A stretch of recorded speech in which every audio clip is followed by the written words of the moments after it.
आता वो सुख पाता।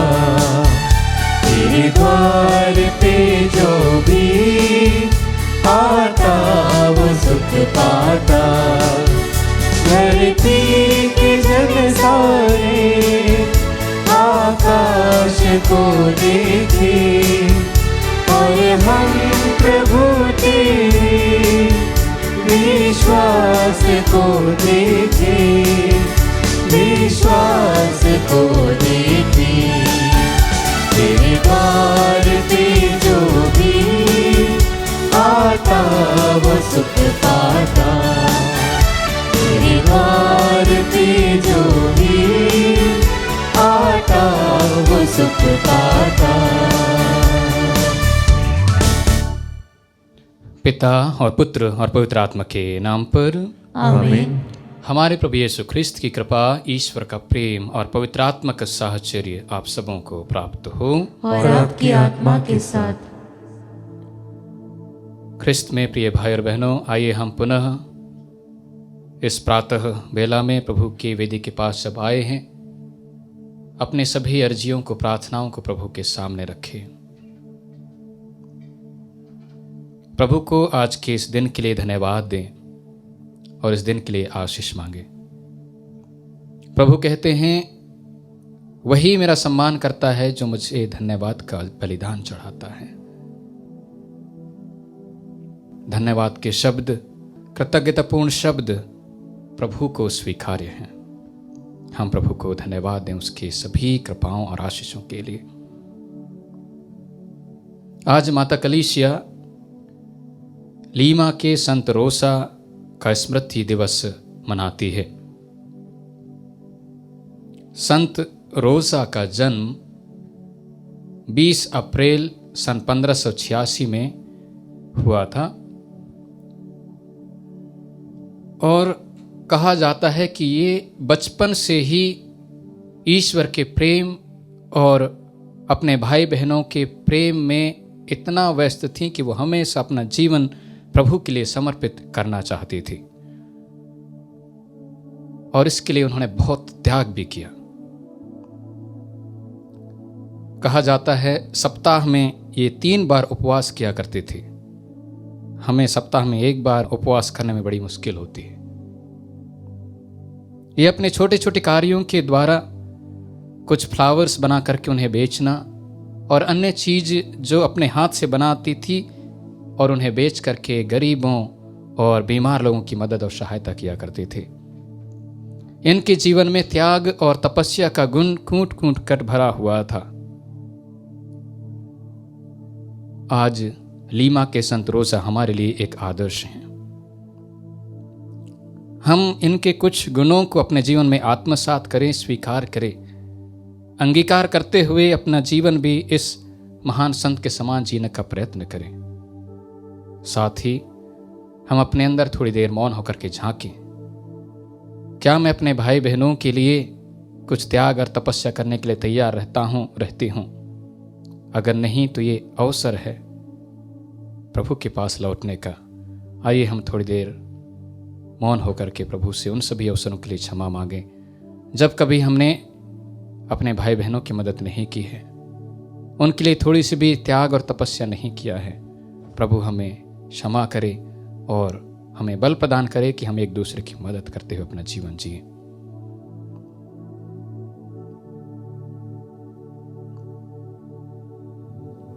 हम सब मिलकर बोलें, हे भाई और बहनों, मैं सर्वशक्तिमान ईश्वर और आप लोगों के सामने स्वीकार करता हूँ कि मैंने मन, वचन और कर्म से तथा अपना कर्तव्य पूरा न करने से, अपने कसूर से, अपने भारी कसूर से घोर पाप किया है। इसलिए मैं नित्य कुमारी धन्य मरियम से, सब स्वर्गदूतों, संतों और आप लोगों से, हे भाई और बहनों, विनती करता हूँ कि आप लोग मेरे लिए प्रभु ईश्वर से प्रार्थना करें। सर्वशक्तिमान ईश्वर हम लोगों पर दया करे और हमारे पाप क्षमा कर हमें अनंत जीवन प्रदान करे। आमीन। हे प्रभु दया कर, हे प्रभु दया कर, हे क्रिस्त दया कर, हे क्रिस्त दया कर, हे प्रभु दया कर। हे प्रभु दया कर। हम प्रार्थना करें। हे ईश्वर, तूने लीमा की संत रोजा के हृदय में अपना महान प्रेम प्रज्वलित किया और ऐसी प्रेरणा दी कि वे संसार को त्याग कर तपस्या का जीवन व्यतीत करें। इनकी मध्यस्थता द्वारा हम इस लोक में इनका अनुसरण करें और सच्चे जीवन के पथ पर अग्रसर होकर स्वर्ग में तेरे माधुर्य का पान करें। हम यह प्रार्थना करते हैं अपने प्रभु तेरे पुत्र यीशु ख्रिस्त के द्वारा, जो तेरे तथा पवित्र आत्मा के संग एक ईश्वर होकर युगानुयुग जीते और राज्य करते हैं। आमीन।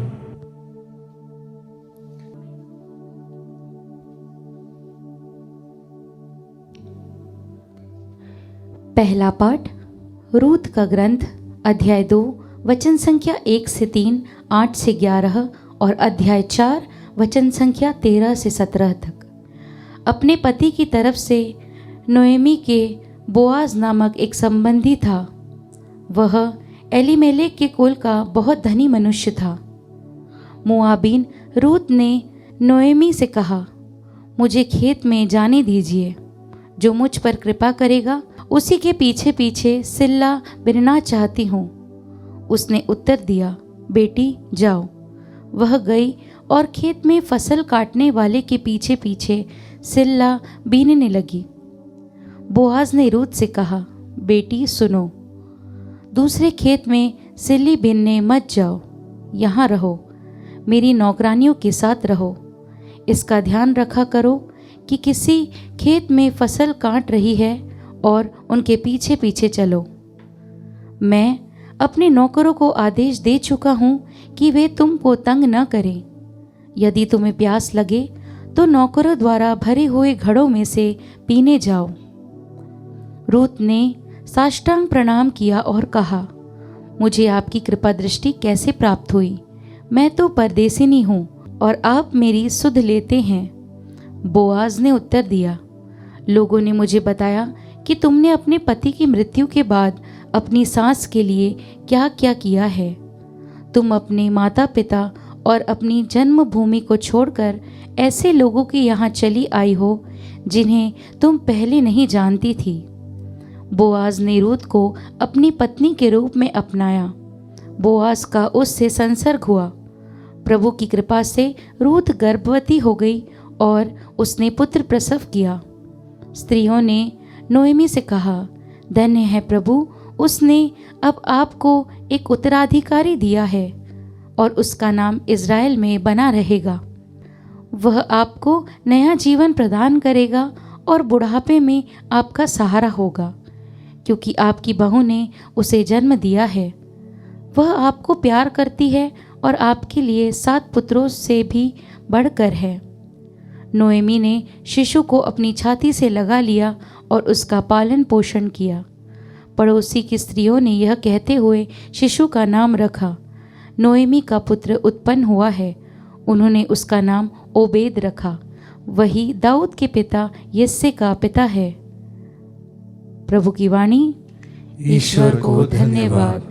भजन अनुवाक्य। जो ईश्वर पर भरोसा रखता है उसे वही आशीष प्राप्त होगी। जो ईश्वर पर भरोसा रखता है उसे वही आशीष प्राप्त होगी। धन्य हो तुम जो प्रभु पर श्रद्धा रखते हो और उसके मार्ग पर चलते हो। तुम अपने हाथ की कमाई से सुखपूर्वक जीवन बिताओगे। अनुवाक्य। जो ईश्वर पर भरोसा रखता है उसे वही आशीष प्राप्त होगी। तुम्हारी पत्नी तुम्हारे घर के आंगन में दाखलता की भांति फलेगी फूलेगी। तुम्हारी संतान जैतून की टहनियों की भांति तुम्हारे चौकों की शोभा बढ़ाएगी। अनुवाक्य। जो ईश्वर पर भरोसा रखता है उसे वही आशीष प्राप्त होगी। ईश्वर सियोन पर्वत पर से तुम्हें आशीर्वाद प्रदान करता है, जिससे तुम जीवन भर यरूशलेम का कुशल मंगल देख पाओ। अनुवाक्य। जो ईश्वर पर भरोसा रखता है उसे वही आशीष प्राप्त होगी। जय घोष। हालेलुया। तुम्हारा एक ही पिता है जो स्वर्ग में है। तुम्हारा एक ही आचार्य है अर्थात मसीह। हालेलुया।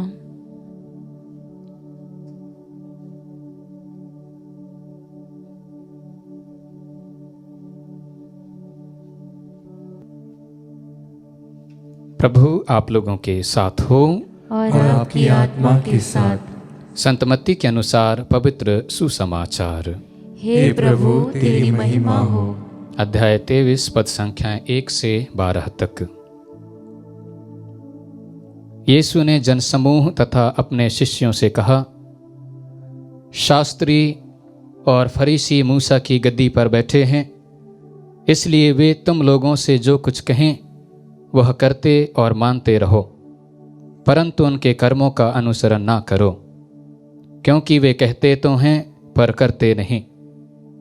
वे बहुत से भारी बोझ बांधकर लोगों के कंधों पर लाद देते हैं, परंतु स्वयं उंगली से भी उन्हें उठाना नहीं चाहते।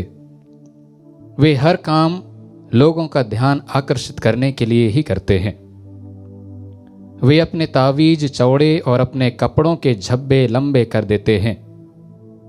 भोजों में प्रमुख स्थानों पर और सभागृहों में प्रथम आसनों पर विराजमान होना, बाजारों में प्रणाम प्रणाम सुनना और जनता द्वारा गुरुवर कहलाना, यह सब उन्हें बहुत पसंद है। तुम लोग गुरुवर कहलाना स्वीकार ना करो, क्योंकि तुम्हारा एक ही गुरु है और तुम सब के सब भाई हो। पृथ्वी पर किसी को अपना पिता ना कहो, क्योंकि तुम्हारा एक ही पिता है जो स्वर्ग में है। आचार्य भी कहलाना स्वीकार ना करो, क्योंकि तुम्हारा एक ही आचार्य है, अर्थात मसीह। जो तुम लोगों में से सबसे बड़ा है वह तुम्हारा सेवक बने। जो अपने को बड़ा मानता है वह छोटा बनाया जाएगा, और जो अपने को छोटा मानता है वह बड़ा बनाया जाएगा।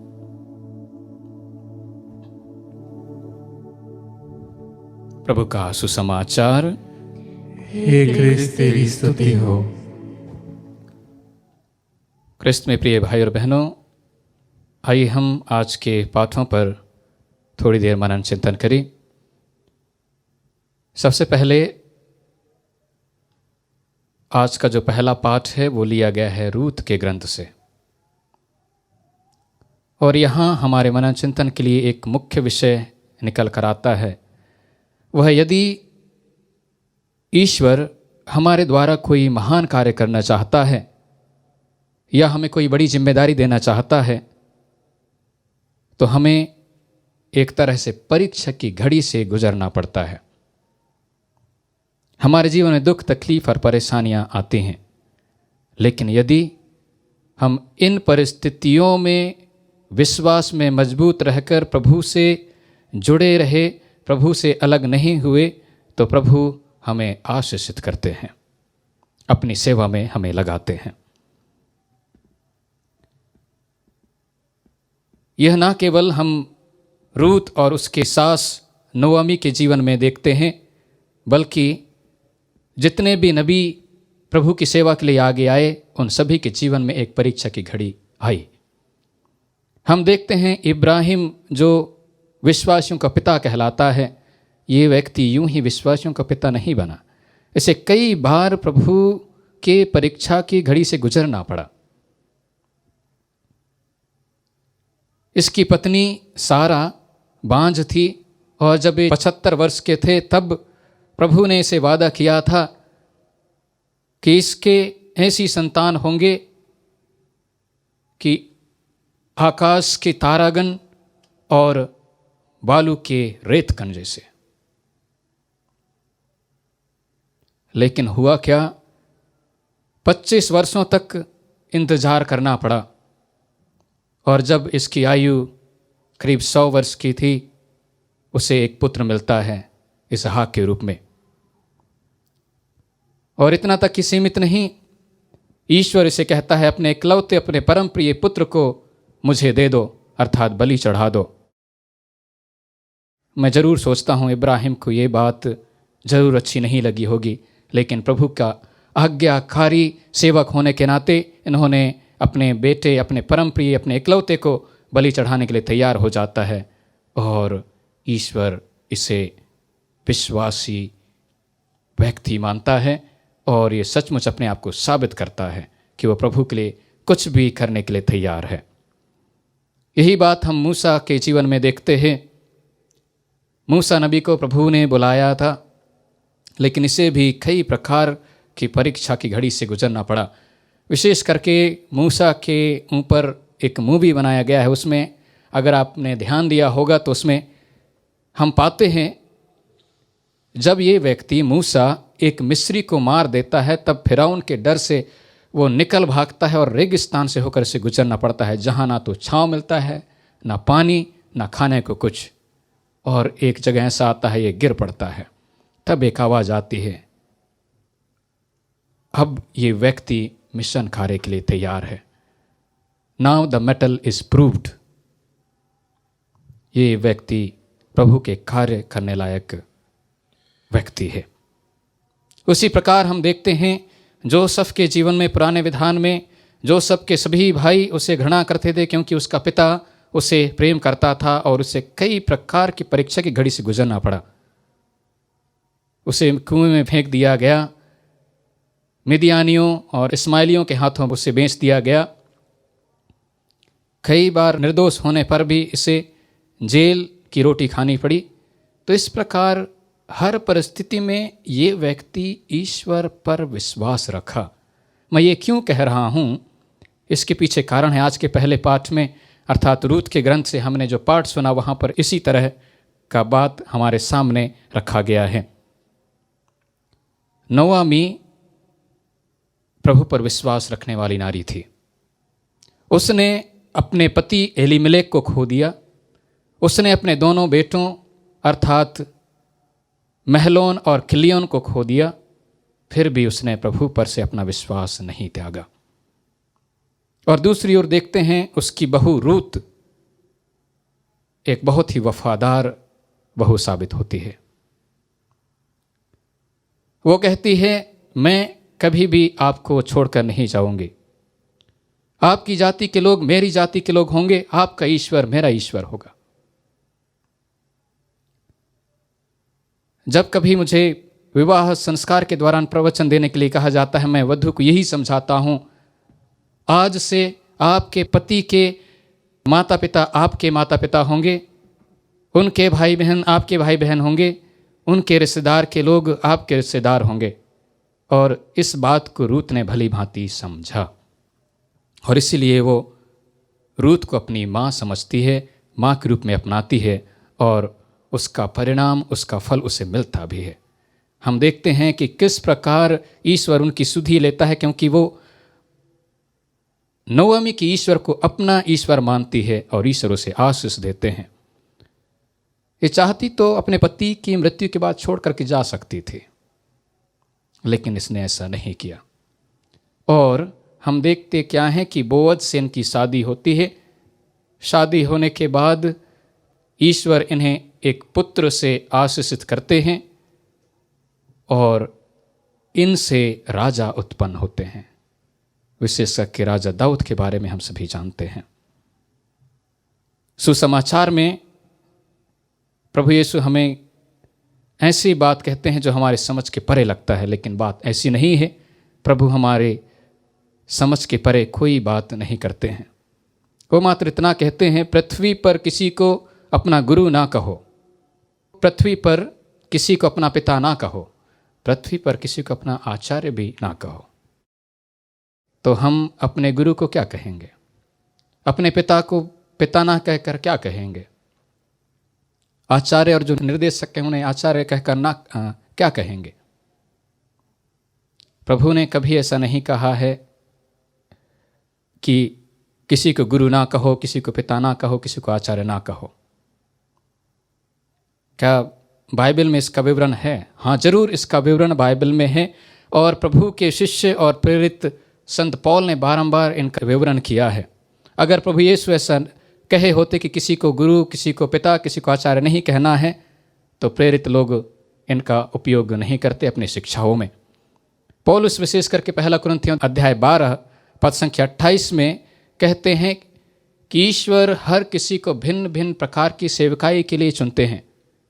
सबसे पहले प्रेरितों को, उसके बाद भविष्यवक्ताओं को और तीसरा नंबर आता है शिक्षकों को। देखिए यहाँ पर शिक्षक महत्वपूर्ण शब्द है। ईश्वर शिक्षकों को नियुक्त करता है। अगर ऐसी होती तो पौलुस शिक्षक शब्द का उपयोग ही नहीं करता। अब आप ये मत कहिए कि पौलुस प्रभु यीशु का शिष्य नहीं था। प्रभु यीशु के ही एक शिष्य योहन अपने पहले पत्र के अध्याय 2 पद संख्या 13 में कहते हैं, पिताओ मैं तुम्हें इसलिए लिख रहा हूँ। उसने पिता कहकर के वहाँ के लोगों को संबोधित करते हैं। और पुनः संत पौलुस फिलेमोन को लिखते हुए 1:10 में कहते हैं, उसमें एक ही अध्याय है, मैं कैद में अर्थात जेल में आध्यात्मिक पिता बन गया हूं। 19 का। इस प्रकार हम देखते हैं कि प्रभु ने हमें अर्थात प्रेरितों को भी कभी किसी को गुरु कहना, किसी को पिता कहना, किसी को आचार्य कहने के लिए मना नहीं किया है। तो इसका क्या अर्थ है? इसका अर्थ ये है, there is only one teacher, one father, one instructor. English में एक डेफिनेट आर्टिकल है दा। दा का उपयोग हम तभी करते हैं जब केवल एकमात्र हो। हमारे लिए कहने का मतलब है एकमात्र शिक्षक है, एकमात्र पिता है और एकमात्र आचार्य है। एकमात्र गुरु और शिक्षक ईश्वर हैं, जहाँ से हमें ज्ञान और बुद्धि प्राप्त होती है। एकमात्र पिता है जो हम सभी के जीवन दाता हैं, और एकमात्र आचार्य है, निर्देशक हैं, जिससे हमें सभी प्रकार की प्रेरणाएं प्राप्त होती हैं। आइए, जब हम इन बातों पर मनन चिंतन कर रहे हैं, प्रभु से विशेष प्रार्थना करें कि जब कभी हमारे जीवन में दुख, तकलीफ और परेशानियां आती हैं, हम भी रूत के समान प्रभु में विश्वसनीय बने रहें, विश्वास कर सकें और प्रभु की हर बातों को समझने की कृपा हमें प्राप्त हो, इसके लिए प्रार्थना करें।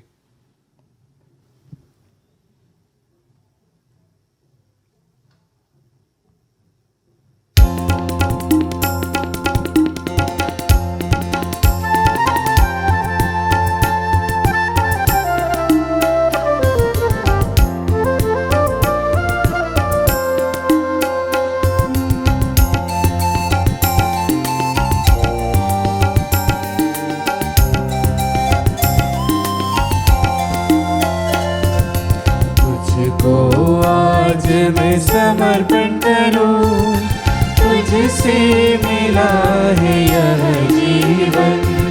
समर्पण समर्पण समर्पण करूं तुझको,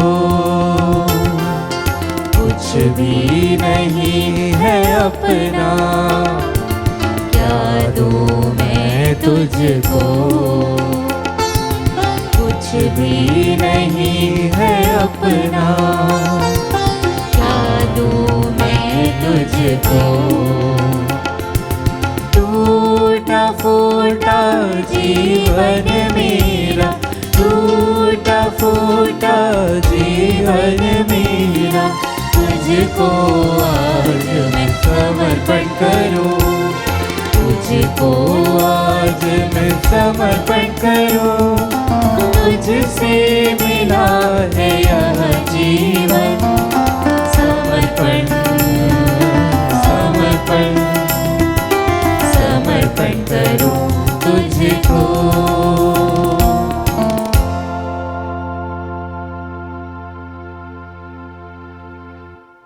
प्रिय भाई और बहनों, प्रार्थना कीजिए कि सर्वशक्तिमान पिता ईश्वर मेरा और आप लोगों का यह बलिदान स्वीकार करें। प्रभु अपने नाम की स्तुति तथा महिमा के लिए और हमारे तथा अपने समस्त पवित्र कलीसिया के लाभ के लिए आपके हाथों से यह बलिदान स्वीकार करें।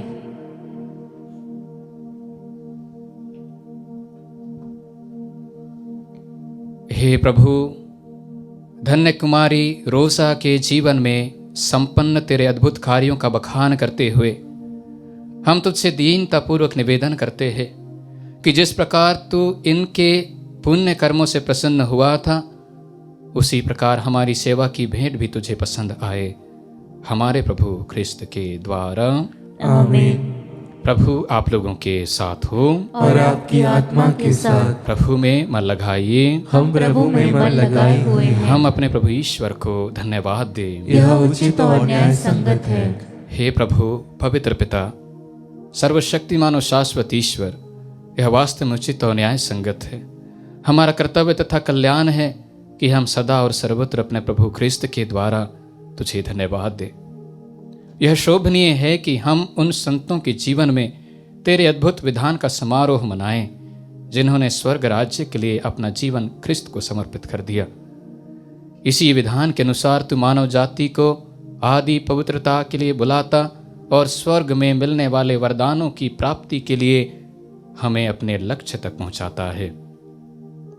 इसलिए सब स्वर्गदूतों और संतों के साथ मिलकर हम अनंत काल तक तेरा स्तुति गान करते हैं और एक साथ कहते हैं,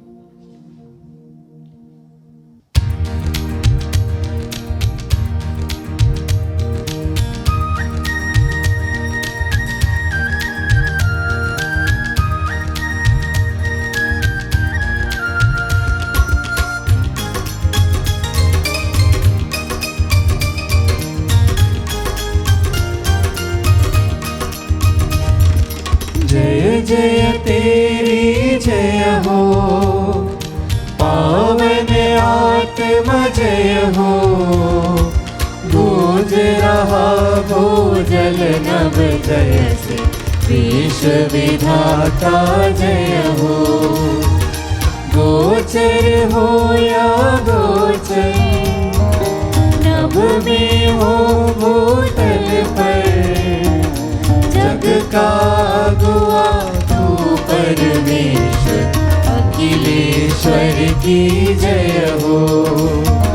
तू है दया का सागर, है प्रेम शांति करुणा कर। ईश पिता पावन आत्मा तीनों की जय जय जय हो।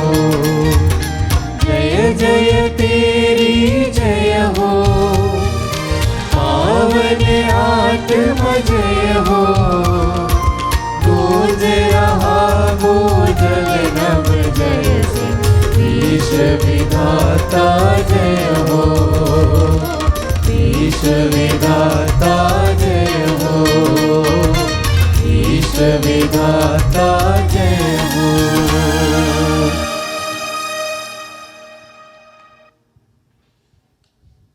हे प्रभु, तो वास्तव में पवित्र है, सारी पवित्रता का स्रोत है। हम तुझसे प्रार्थना करते हैं तू इन उपहारों को अपनी आत्मा के संस्पर्श से पवित्र कर दे कि हमारे प्रभु यीशु ख्रिस्त के शरीर तथा रक्त बन जाए। जब वे स्वेच्छा से मृत्यु के लिए सौंपे गए, उन्होंने रोटी ली, तुझे धन्यवाद दिया और रोटी तोड़कर उसे अपने शिष्यों को देते हुए कहा, तुम सब इसे लो और इसमें से खाओ, क्योंकि यह मेरा शरीर है जो तुम्हारे लिए बलि चढ़ाया जाएगा।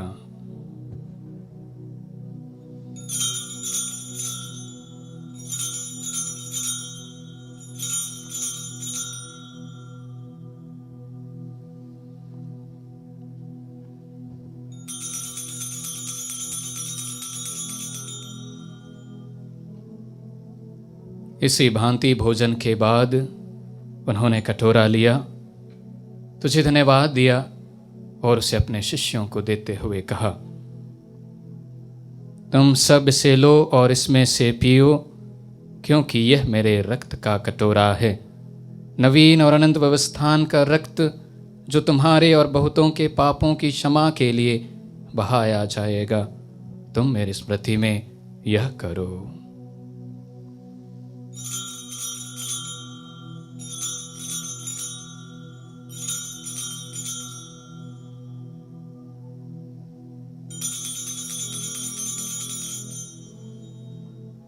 विश्वास का रहस्य। हे प्रभु, हम तेरी मृत्यु तथा पुनरुत्थान की घोषणा तेरे पुनरागमन तक करते रहेंगे। इसलिए हे प्रभु, हम ख्रिस्त की मृत्यु और पुनरुत्थान की स्मृति में तुझे जीवन की रोटी और मुक्ति का कटोरा चढ़ाते हैं। हम तुझे धन्यवाद देते हैं कि तूने हमें अपने सम्मुख उपस्थित होने और अपनी सेवा करने का सौभाग्य प्रदान किया है। हमारा नम्र निवेदन है कि हम सब ख्रिस्त का शरीर और रक्त ग्रहण करके पवित्र आत्मा के द्वारा एकता के सूत्र में बंधे रहे। हे प्रभु, हमारे संत पिता लियो, हमारे धर्माध्यक्ष थॉमस मैथ्यू और सभी याजकों के साथ विश्व भर में फैली अपनी कलीसिया की सुधि ले तथा इसे प्रेम में सिद्ध बना दे। हमारे उन भाई बहनों की भी सुधि ले जो पुनरुत्थान की आशा में परलोक सिधार चुके हैं। उन्हें और सभी मृतकों को अपने दर्शन का सौभाग्य प्रदान कर हम सब पर दया दृष्टि डाल कि हम भी अनंत जीवन के सहभागी बने और ईश्वर की माता धन्य कुमारी मरियम, उनके वर धन्य योसेफ, धन्य प्रेरितों तथा सब संतों के साथ संत रोसा जो युग युग में तेरे प्रति विश्वस्त बने रहे, तेरी स्तुति और महिमा कर सके तेरे पुत्र यीशु ख्रिस्त के द्वारा।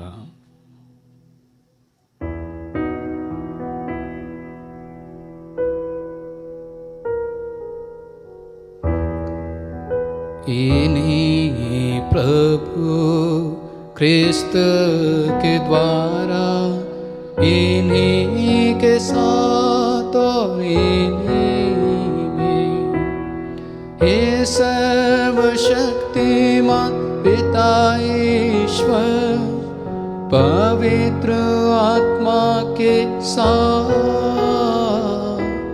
सारा गुरु तथा सम्मान युगान युग तेरा ही है।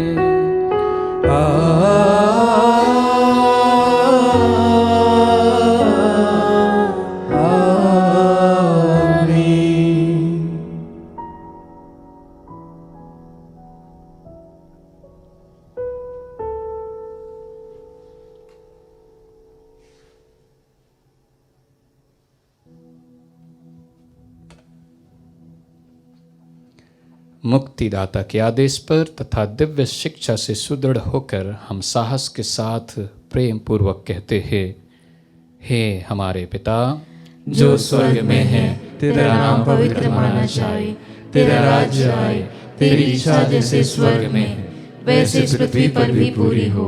हमारा प्रतिदिन का आहार आज हमें दे और हमारे अपराध में क्षमा कर जैसे हम भी अपने अपराधियों को क्षमा करते हैं, और हमें परीक्षा में न डाल परंतु बुराई से बचा।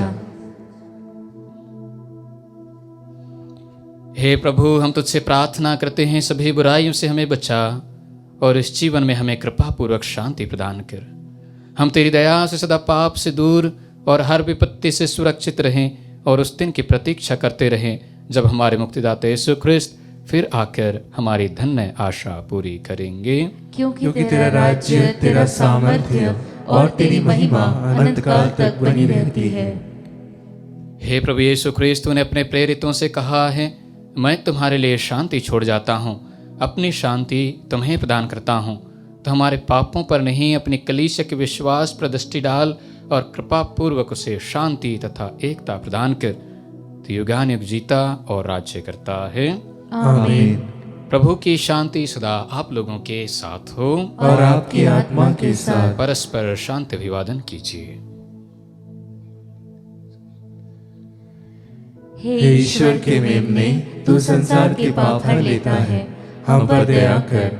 हे ईश्वर के मेमने, तू संसार के पाप हर लेता है, हम पर दया कर। हे ईश्वर के मेमने, तू संसार के पाप हर लेता है, हमें शांति प्रदान कर।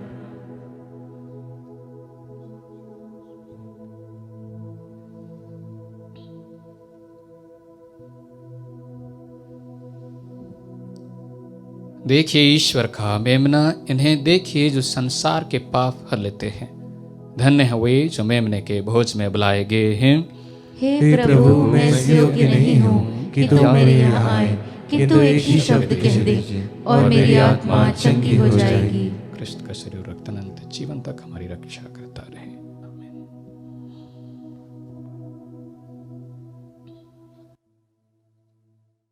हे मेरे प्रभु यीशु, मैं सारे हृदय से विश्वास करती हूँ कि आप पवित्र यूकरिस्तीय संस्कार में उपस्थित हैं। हे प्रभु, मैं सभी चीज़ों से बढ़कर आपको प्रेम करती हूँ और मेरी यही अभिलाषा है कि आप मेरी आत्मा में आकर बस जाएं, क्योंकि हे प्रभु, मैं आपको आज ग्रहण करने में असमर्थ हूँ। हे प्रभु, आध्यात्मिक रूप से आकर मेरे हृदय में समा जाइए। हे यीशु, मैं आज आप में एक होना चाहती हूँ और आप में समा जाना चाहती हूँ।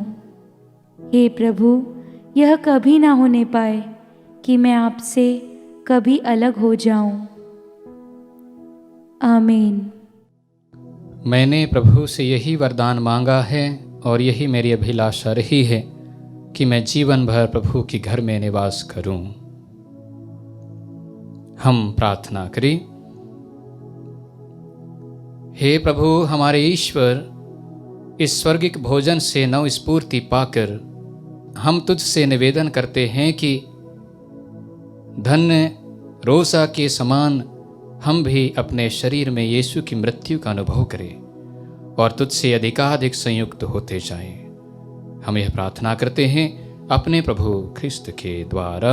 आमीन। प्रभु आप लोगों के साथ हो और आपकी आत्मा के साथ। सर्वशक्तिमान ईश्वर पिता और पुत्र और पवित्र आत्मा आप सबों को आशीर्वाद प्रदान करें।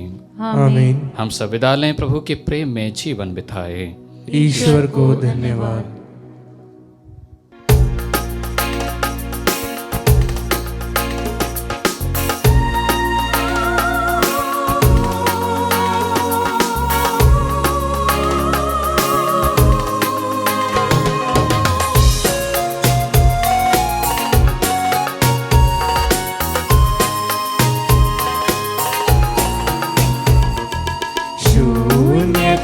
से भरा ये जीवन कान्हा के मटको जैसी खत्म हुई जब दाख रस माँ तू आई दौड़ के।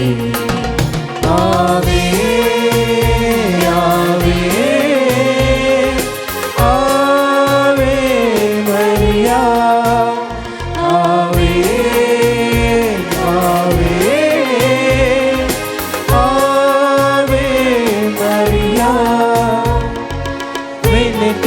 कर दे तेरे बेटे से, विनती कर दे तेरे बेटे से,